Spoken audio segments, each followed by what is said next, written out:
everybody, welcome to my channel. I am so excited to bring you my September wrap up. September was such a good reading month. It was such a good reading month. I had 2 5 stars. I had 2 5 stars, and the funny thing is, my first book of October, also a 5-star. What do you mean? Like, what do you mean? That's crazy. I've had more 5 stars, I feel like, in these 2 months than I've had almost like the rest of the year, which is insane. And these are some of my favorite 5 stars that I've read this year. That's why I'm so excited, because like you can rate something 5 stars, but it's like a soft 5 star. These are like, yes, 5 stars, pretty easy ranking once I read them. So we're gonna get into that. Unfortunately, I do have some DNFs and I do have a 1 star, which I'm really disappointed about. I knew I should have DNF'd it, but again, we're gonna talk about that when we get to it. Now, I think all of these have been in a vlog at some point, so if you have watched all of my content, nothing here is going to be a surprise. But if you have not seen those vlogs, I will link them as we go along if you want to get more in-depth thoughts on these. But yeah, we're gonna talk about it. And if you have watched those vlogs and my rating does change, that happens. It is not unusual for me to change my rating on something even like 3 days later. So anyway, we're gonna get into that. First, we're gonna talk about our DNFs. I think, oh, you know what? There is one book. There's one book in this list that I haven't talked about in any video. So there's one. But anyway, starting with the DNFs. First, we have Of Flame and Fury. This was in Reading My July Book Box Books reading vlog. It was just boring. It was just really boring. It was really boring.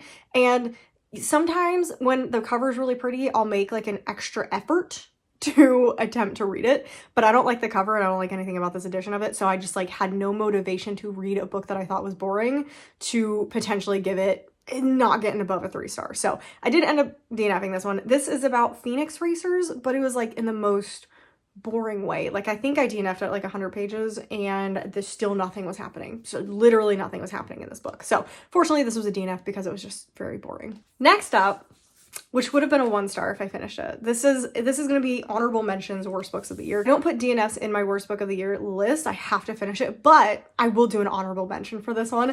And it is The Devils by Joe Abercrombie. I just didn't like anything about this.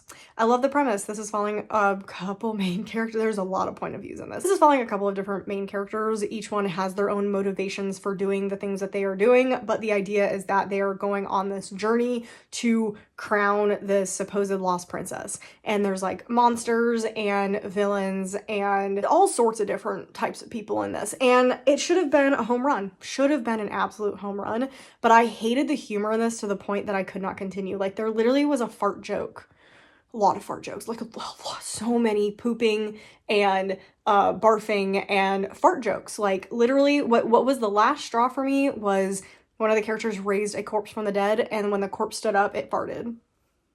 So not gonna read that. I'm not gonna read that because I don't think it's funny. So DNF'd The Devils. And unfortunately, that was our book club pick for January, February, March, April, May, June, July, August, September. It was our book club pick for September, and it has not gone over well. Most people did not enjoy it, which I am not surprised about knowing who is in my book club. And that is everything that we DNF'd this month, which is really good. I feel like I'm getting less and less DNFs as the year has gone on, but I'm also doing less purges. So those are about to kick up again this month and for the rest of the year. So now I'm like, oh no. DNFs may be a higher category starting in October. So anyway, the first and only 1 star of the video is The Nightblood Prince. This was also in the Reading My July Book Box Books. I am keeping this because I'm willing to give the second book a shot, because there was something, I think I gave this a 1.5 technically. It's between a 1 and a 1.5. This was not very good. The plot was rough. The writing was fine. I think the writing is better than it was in To Gaze Upon Wicked Gods, so that was really nice. But otherwise, nothing about this was really good. The romances were really bad, and that was the issue that they had in To Gaze Upon a Wicked God as well. Of course, in To Gaze Upon a Wicked God, there were some issues in that book that were like, they're problematic. I did not read that book, so I cannot talk about it extensively, but there are videos about that book and what was wrong with it. This one, it does seem she learned somewhat from that experience, but still didn't really, because both male main characters are a nightmare. Like there is no good option for our main female character to pick. Like it was painful. But this is following our main character, Faye, who as a child had a prophecy about her kind of adjacent to her, that she has like this birthmark, and the person who has the birthmark, whoever she marries, they're gonna like rule the kingdom or something like that. It's along those lines. And so she has been marked since her birth to marry the next emperor of this specific kingdom. And so it's kind of about her learning herself and her story and who she is outside of this prophecy and what is going on. So had a lot of really great backbone to it, but the execution of pretty much anything in this book was not very good. Not very good. So I am going to attempt the second one. Maybe. I'm saying that now, but by next year, it might not be a thing. Next up, we read House of Idol, which is one of only 2 digital books that I don't own physically. House of Idol was weird. It was weird. I ended up giving it a 3-star, potentially 3.5, because I loved the ending. I think it's gonna be a 3. We're gonna say a 3 because I hated the rest of the book. That's what makes this so complicated, and Delilah S. Dawson is just one of those authors. I love the way Delilah S. Dawson ends her books, but sometimes it's a struggle to get there. I loved Guillotine. I loved Bloom. I did DNF one of her books. This Will Only Hurt for a Moment. I DNF'd that one. And I almost DNF'd House of Idol. I am very happy I continued with it because the ending was so good. But it was like a 2-star, 90% of the book. And then the very like last 10 pages, amazing. But that does not make up for the rest of the book. So this is following our main character, who is a struggling artist, and she gets basically scouted by this very cult-like group, and who runs the cult-like group is this very, very popular band. And so these musicians, I mean, rock stars, absolute rock stars. And it's supposed to be like this healing retreat where they take care of all the musicians' needs.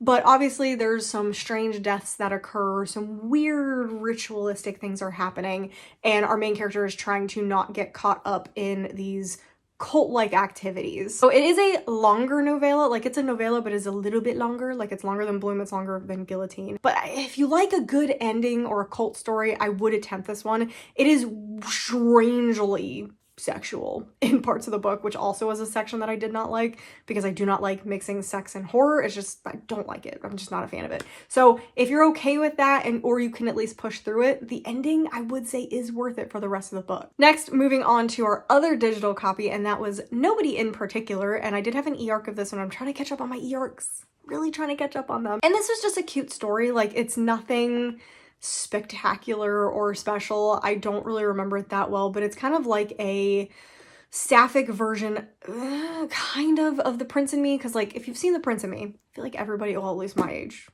has watched The Prince and Me, but it is following, The Prince and Me is following our main character who goes to an American college, and this English prince or whatever country he's from shows up, and it's like a romance between the two of them. Like she doesn't know who he is, etc. This is like kind of vibey in a similar way, but it's a sapphic story, and it's kind of like reversed, where our American girl is coming to the school where the princess is like a known factor, and so it's the romance between them, and it's a lot more serious than what I prefer. The reason that I got a 3.5 is because I wanted something more fun and flirty and cute, and this was more serious. I still think it was really, really good. It was a really good sapphic story, but I do like a little more funny in my romance books. Oh, I forgot to say, House of Idol and this are both in my brand new horror vlogs where I only read 5-star potential books. I was hoping this would be my first 5-star for Darcy Coates because it is a cult book, and it's taking place on an isolated island, and it's like games like, think Mr. Beast situation, and it kind of pokes fun at influencers, and love that. Unfortunately, this was 3.75 because it was a bit slow paced at the beginning, and I wasn't sure like what direction it was trying to take. So yeah, it's following our main character who has a secret past life relating to a cult, and she gets invited with her boyfriend and his friends to this retreat.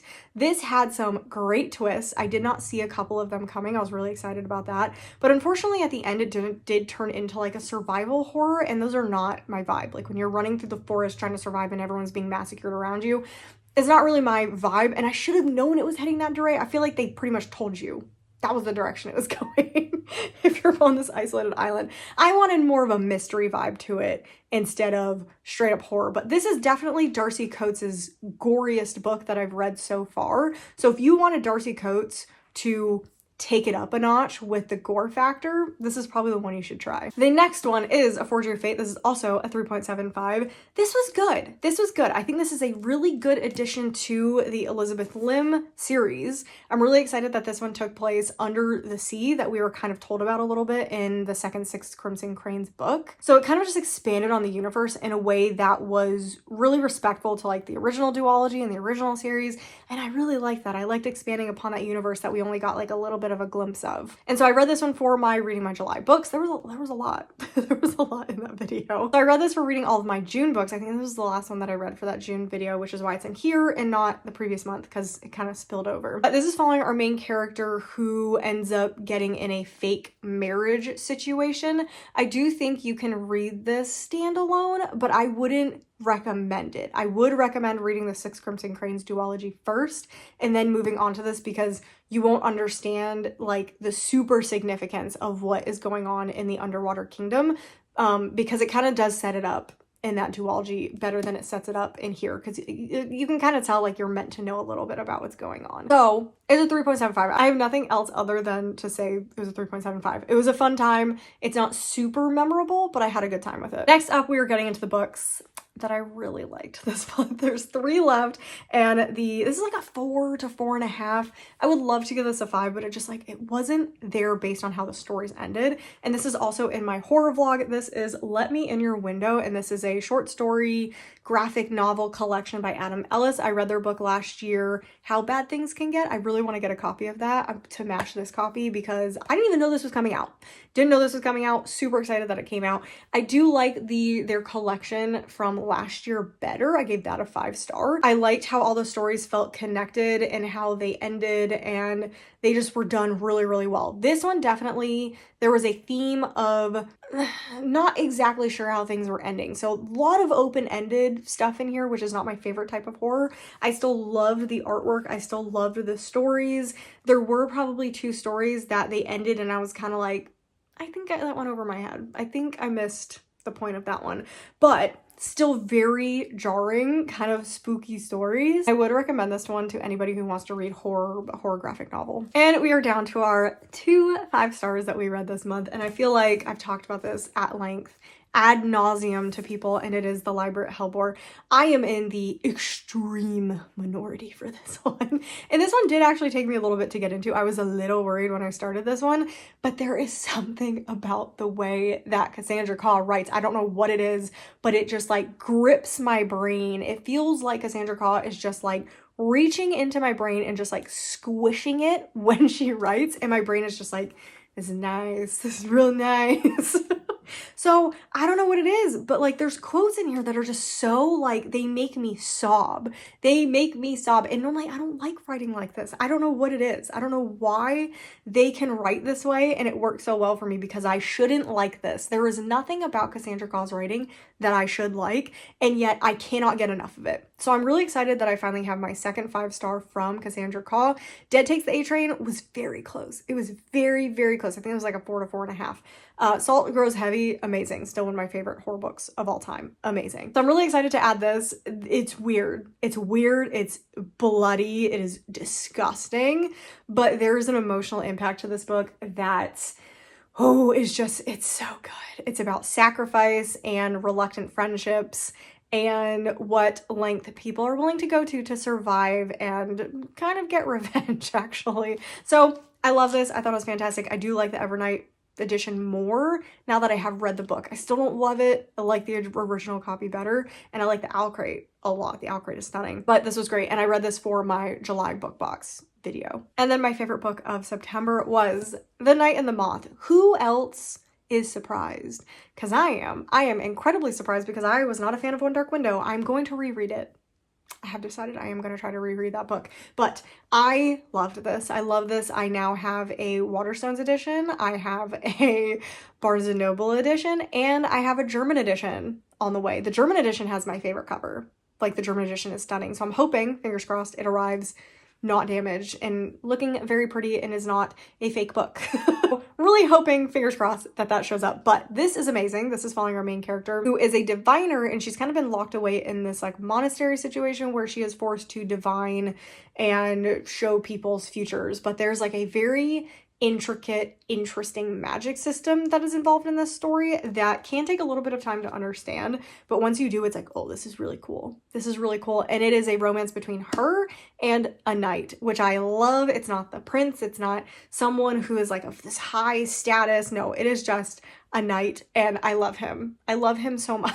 Like, he is perfect as a main male character. I love him. I love Rory. So I would highly recommend this one. I think fans of fantasy will enjoy this. I think fans of romantasy will enjoy this. It has enough fantasy that fantasy readers will be happy with it while still having a very, very strong romance. Also, the gargoyle, oh, such a good character. So I give this a 5-star. This is a pretty easy 5-star. And yeah, I have a bunch of copies on the way to me or already in my house. So anyway, favorite book of the month, very excited about it. Definitely a favorite of all time as well. Anyway, that is everything that I read in September. I feel like it was such a great reading month. And I don't know if it's like, well, no, it's like there's 2 5-stars. That automatically makes it a great reading month. But we had some 4-stars. We just had some fun reads.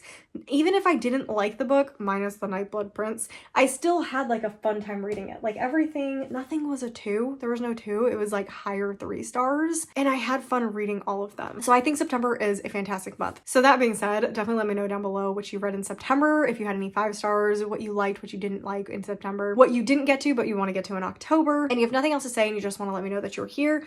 Let's do they have like do they have a moth? I feel like there's no moth emoji. Butterfly. Let's do a, I think there's a butterfly emoji.